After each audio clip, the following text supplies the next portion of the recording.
You look up at the same gray sky for the fourth day in a row. No sunrise, no dry ground, no way to know when it will end.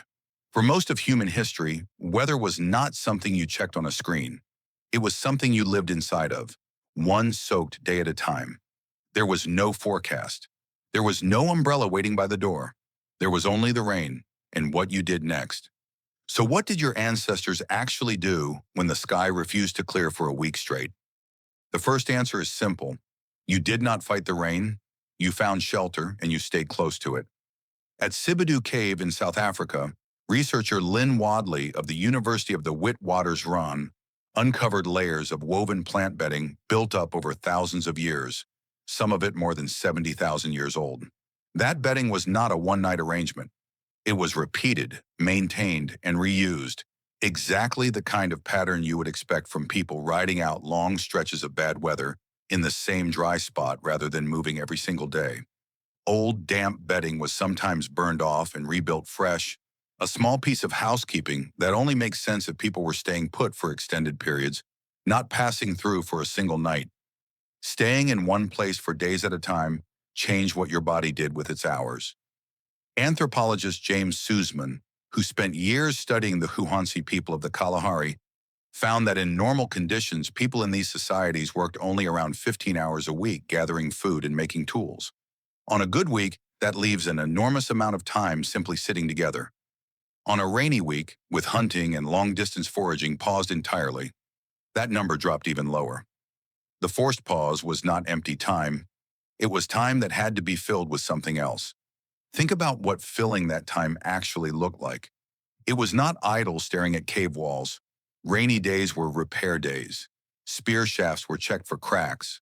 Hide scrapers were resharpened. Cordage was rewound. Every tool that had been rushed or patched during the busy dry weeks finally got the careful attention it needed, because for once, there was nowhere else to be and nothing else urgent to do.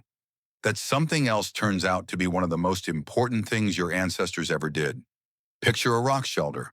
Rain falling steadily just past the entrance. A small fire kept alive at the center, smoke curling up toward a stone ceiling. And around that fire, people talking. Researcher Polly Wiesner studied the Huansi for decades and published a striking finding. During the day, conversation among these communities was mostly practical. Complaints, coordination, arguments over food and work. But once the fire was lit and the outside world went dark, or on a rainy week, simply stayed shut out entirely, the entire tone of conversation shifted. People told stories, long layered stories about ancestors, about distant relatives, about the rules that held the group together. Wiesner found that firelight talk carried far more storytelling, far more emotional connection, and far more shared cultural memory than anything said in daylight. Now stretch that pattern across 7 straight days of rain, no hunting, no long walks to gather food, no reason to leave the fire. What you get is not a week of boredom. You get one of the most concentrated bursts of storytelling, teaching, and social bonding your ancestors ever experienced. Children were part of this too. Without a hunt to watch or a trail to follow, a rainy week put children directly in front of the group's oldest and most knowledgeable members for hours at a time. Which plants were poison, which animal tracks meant danger, how a distant relative had survived a hard winter 3 generations back. This was not formal schooling. There was no lesson plan, but the effect was the same. Knowledge that could mean the difference between life and death got passed down more thoroughly during a rainy week than during almost any other stretch of the year. Food did not stop mattering just because hunting did. A week of rain usually meant living off whatever had already been dried, smoked, or stored during the last good stretch of weather. Meat that had been dried in strips over a fire, nuts and tubers that had been gathered and set aside earlier in the season. This is one of the quiet reasons storage and preservation mattered so much to your ancestors.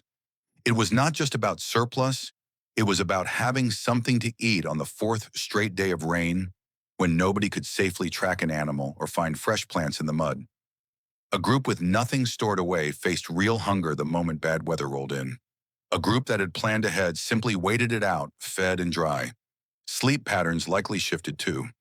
Without a clear sunrise to mark the start of the day, and without any pressing task pulling people outside, Rainy weeks probably meant longer, less structured rest, more naps, more stretches of half sleep near the fire. Your body, freed from the rhythm of a hunting or gathering day, would have simply taken the extra rest it rarely got the rest of the year. This is where the twist comes in, and it is easy to miss. You might assume a week of forced rest was simply lost time, days your ancestors would have rather spent hunting or gathering. But the evidence points the other way. Long stretches of shelter time appear to correlate with exactly the kind of activity that builds culture. Passing down survival knowledge, teaching children which plants were safe, repeating the stories that explained where the group came from and how to treat each other. None of that happens efficiently while you are sprinting after prey or hauling water. It happens while you are sitting still, with nowhere else to be. At Boomplaas Cave, also in South Africa, archaeologists found that occupation intensity, meaning how much a shelter was actually used and maintained, rose during periods that lined up with wetter, less predictable conditions. People were not just hiding from rain. They were investing more time and effort into the spaces where they waited it out. Better bedding, more maintained hearths, more reasons to stay rather than move on the moment the weather allowed it. Layers of ash and charcoal built up thickest exactly where the shelter's occupants sat closest to the fire for the longest stretches, a quiet record of how many hours were spent right there, waiting. Further north at Combe Grenal in France, decades of excavation revealed a similar pattern from an even older group. Repeated Neanderthal occupation of the same shelter across many separate visits, with hearths rebuilt again and again in almost the same spot. A shelter used that consistently was not a place people stumbled into by accident. It was a known refuge, returned to on purpose whenever conditions outside turned hostile, rain included.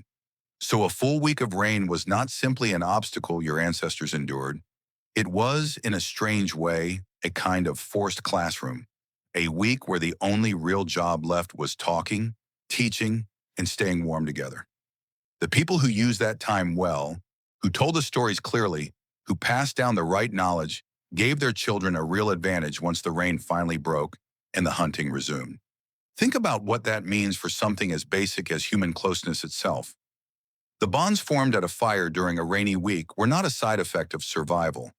They may have been part of the actual survival strategy.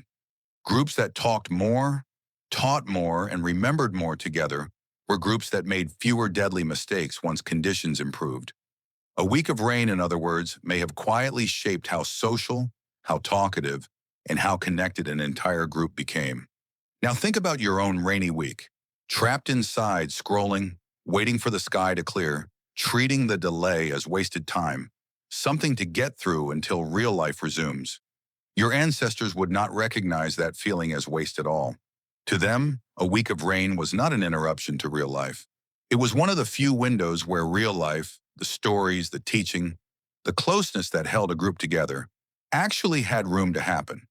You look up at the same gray sky for the fourth day in a row, but this time, you understand it differently. Somewhere in your ancestry, a week just like this one was not lost time. It was the time that made everything after it possible. If stories like this one make you see your own everyday life differently, hit subscribe. A new story from the deep past goes up every week.